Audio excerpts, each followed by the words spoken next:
Up with Jordan and Ron. Hi, welcome to Hooking Up with Jordan and Ron. I'm Jordan. I'm Ron. We have some very special guests with us today. We are at Brain Trainer's Brain Injury Program talking to some of the program's alumni. Some of these folks recently finished rehab. Some of them have been out for many, many years, and we'll let them tell you about what they do themselves. And we have with us James, we have Kim, we have Brian, and we have Christy. And today we're going to be talking about brain injury and friends. Do they change? Are they the same? Do you have to meet new friends? Where do you meet them? How do you handle that sort of thing? And I thought it would be a fascinating topic to bring in our special guest today. So welcome, everybody. Yeah, welcome. Thank you. Hello. Hello. Hi, good to meet you all.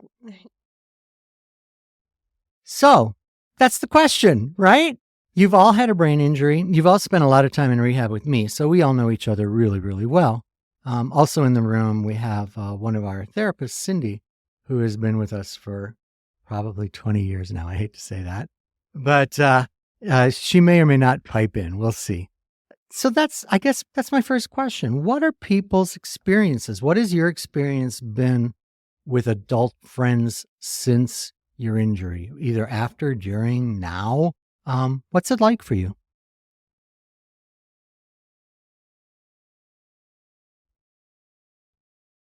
So this is Christy. I will say for me, I have two best friends that I had prior to my injury. They have done an outstanding job of trying to understand my injury and standing by me. It is hard for me to make new friends, though, since the injury. I think it's very hard for people to understand what a brain injury is and then what it does to a person. Yeah. And it has changed my personality quite a bit. It's probably different for each person too, right? Definitely. It's not just like breaking your hand. No. That's just kind of basic, like same thing for everybody, kind of maybe. Yeah, it definitely, I think it, well, not I think, I know. Yeah. It depends on, where in your brain was injured. Oh. So, without getting into the science, because I'm not the science person. Sure. But me neither.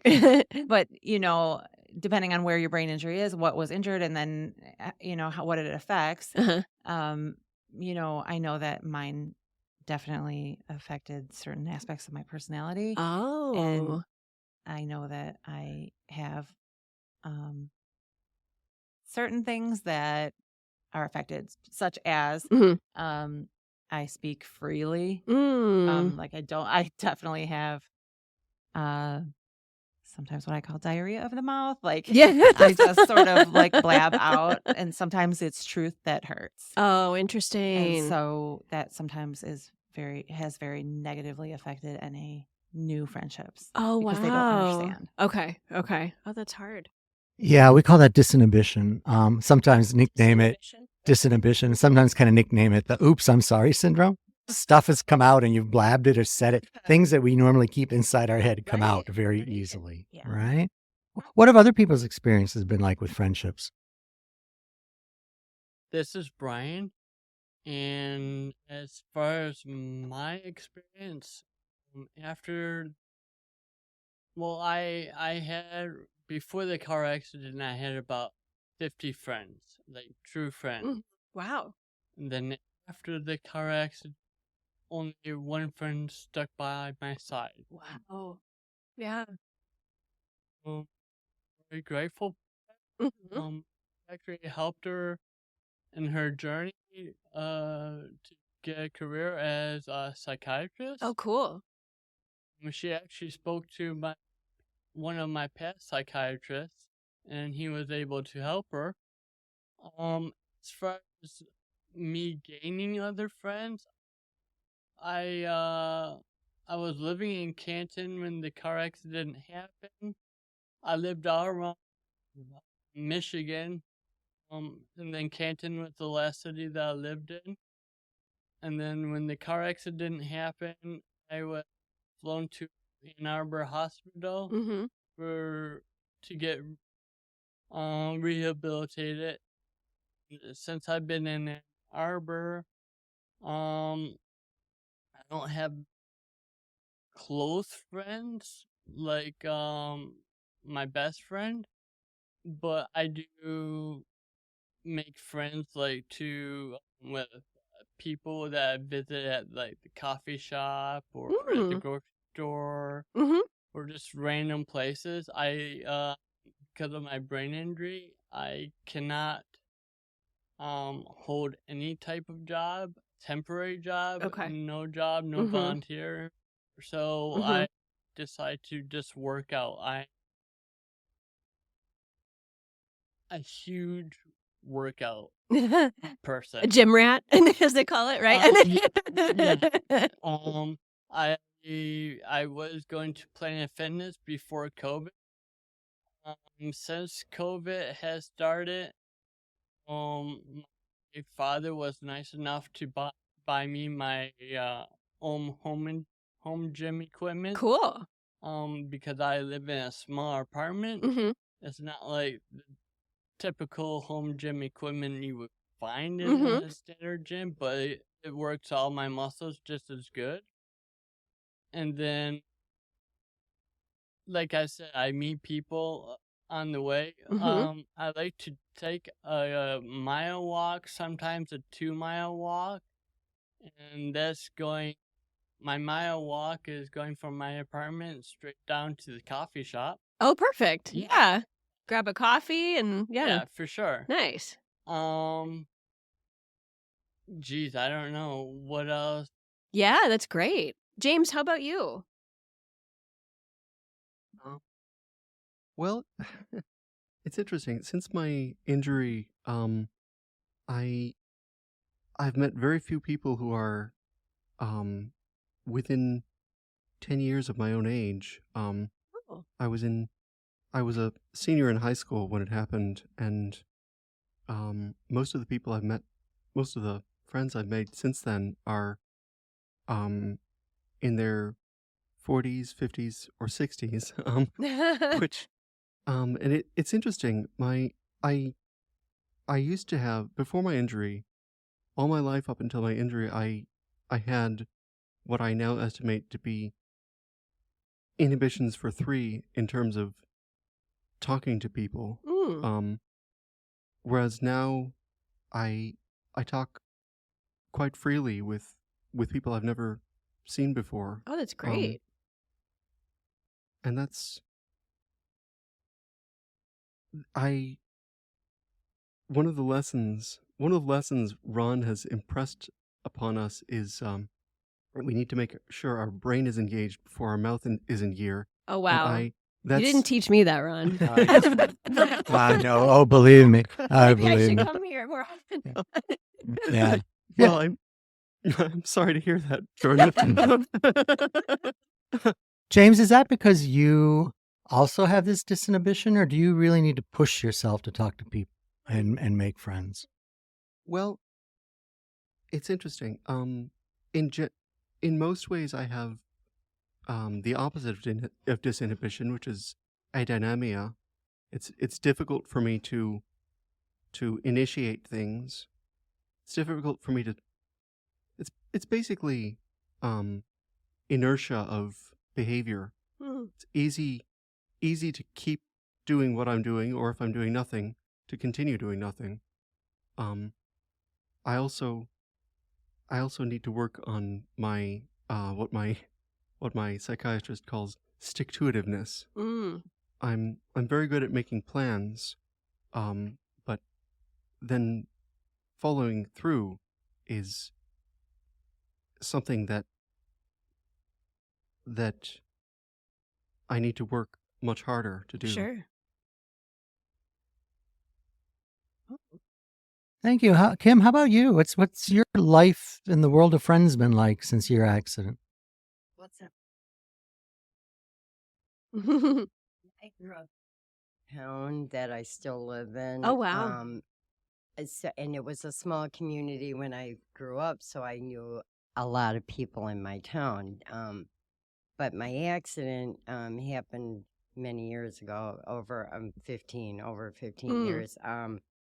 But I seem to had enough friends that I grew up in a neighborhood with a lot of different friends, and so I still have those friends. Oh, And great. some are crazy, like, you know, so they've hung on to me regardless. So I do have some really, really good friends who understand what I'm going through. But meeting new people, I don't feel the need to. I can barely keep up with the people I do know. Oh, okay. That's a And good problem to it's have. hard to think of things, so I usually have to think before I get with someone, so I have things to think about at the top of my brain. Some of that meeting new people is coming up with things to say and sound interesting and not so silly-minded, you know. That's probably been my biggest thing, is not feeling like I'm not sure, you know, if they like me, you know, it's knowing all the Yeah. different clues of being a friend. But for the most part, I still have a lot of the same friends. Sure, sure. So you've been very lucky that way. Yeah. Yeah. So so all of you, the commonality that you all have is that you've all had brain injuries. Now, brain injuries can be caused by car accidents, accidents in general, something where you bang your head. It could be closed head, open head, right? It could be something that just jostles around inside your skull, or it could actually be a puncture, right? So, I mean, there's all kinds of different injuries people have. But the commonality is that you've gone through this rehab program, probably maybe some of you even several before, like ours. And did you find that this program was somehow different? Did they force you to make friends? Did you have to socialize here? Is that what you expected when you came here? Or what happened here with people? Well, I will tell you, as many years as I've been here, some of my best friends were in this room. Wow. And some of them are gone now, and I really became really good friends with them. I probably wouldn't have met them otherwise. So I'm grateful for that. And I like to come here because I have some good people here. They understand the brain injury. That's the important part. And this is Brian, and as one of my coworkers quoted, I am a social butterfly. So for me, before the accident and even after the accident, it's really easy for me to make friends.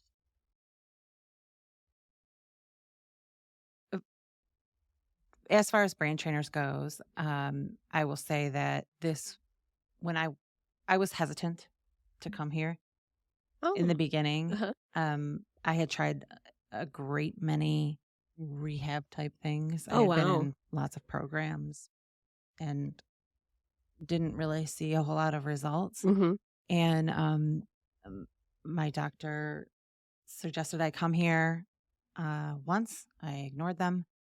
I probably put it in the back of my head somewhere and then shoved it in a back folder. I don't know. And then finally, the second time I came, and then I found this group of people who, whatever their level of brain injury or whatever their disinhibition or whatever adynamia, anything that they had, the baseline was that everybody had a brain injury and everyone in here knew exactly what I was going through. Wow. And everyone was understanding of the fact that it's invisible and the fact that the main group of society doesn't really understand. Sure. Or doesn't always I'm going to have trouble word finding, but it doesn't always sort of stop for you. Or doesn't always isn't always nice about things. Wow. Or doesn't always, like, I'm not sure what the word is. Yeah. Like, they're not there to coddle you. Like, the world's not going to stop for you, and so you have to figure out how you can adjust your sails, I guess. And that was the best part of brain trainers for me, is finding a group that 100% understood what I was going through and was able to just kind of bitch it out.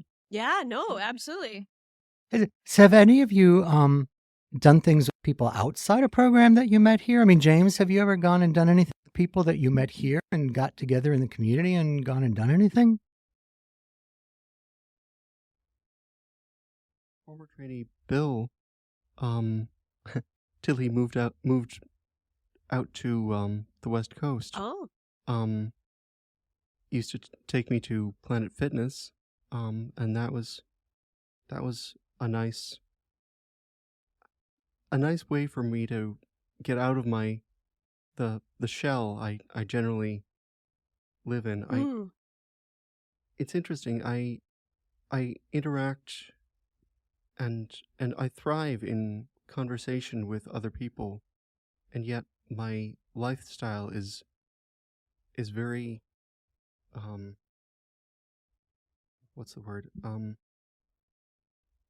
It's very is to stay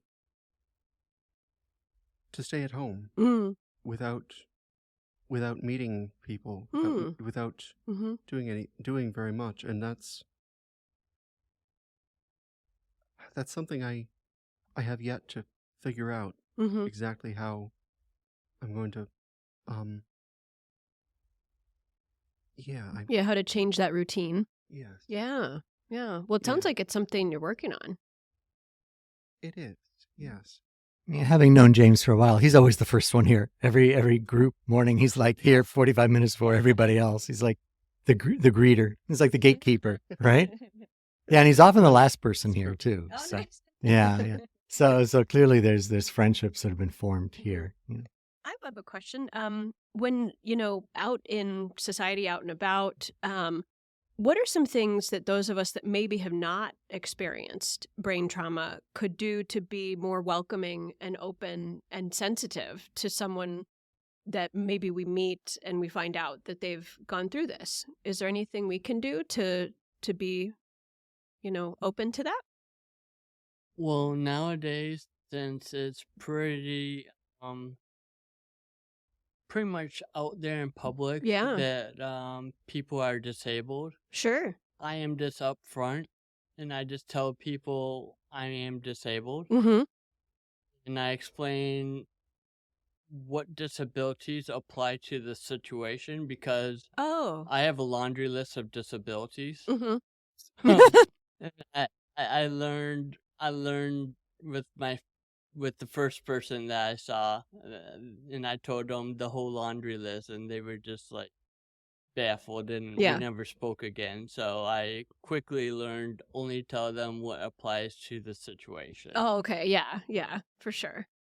Yeah, because I could meet people and be like, I'm afraid of Chucky and spiders, but like it probably doesn't apply all the time, right? Unless there's a lot of spiders. Yeah. Or Chucky. Yeah, that's so scary. And we're coming toward the end of our time. In one sentence, can we go around the room and what's your philosophy of life? This is a question we've talked about before. So let's start with Christy and just go around the circle. Mine is always be kind, because you never know what somebody is going through. Mine is live life, have fun, and 311 is my favorite band. Oh. And music is my favorite thing to listen to. And I'm told that that's too much. That's too much. Kim, how about you? I try just to be kind, think before I speak, has been my main goal these days. And James? My philosophy is to take a deep, full breath, savor it, and enjoy the moment. And don't feel like you need to rush into something. Wow. Very cool. Pretty cool group of people, huh, Jordan? Absolutely. Yeah, I mean, you would never know. If you ran into any of our clients on the street, you would probably never know unless you had a prolonged interaction. Right. And they might have need help, but they also might not need help. So, it's one of the things I love about working with clients with brain injury. It's there, but for the grace of God, go any of us, Absolutely. right? You know? Yeah. And these are some pretty amazing people. So we want to thank you so much Thank for you so joining much us for being today. here today. This is Thank really you. cool. Thank you for having us.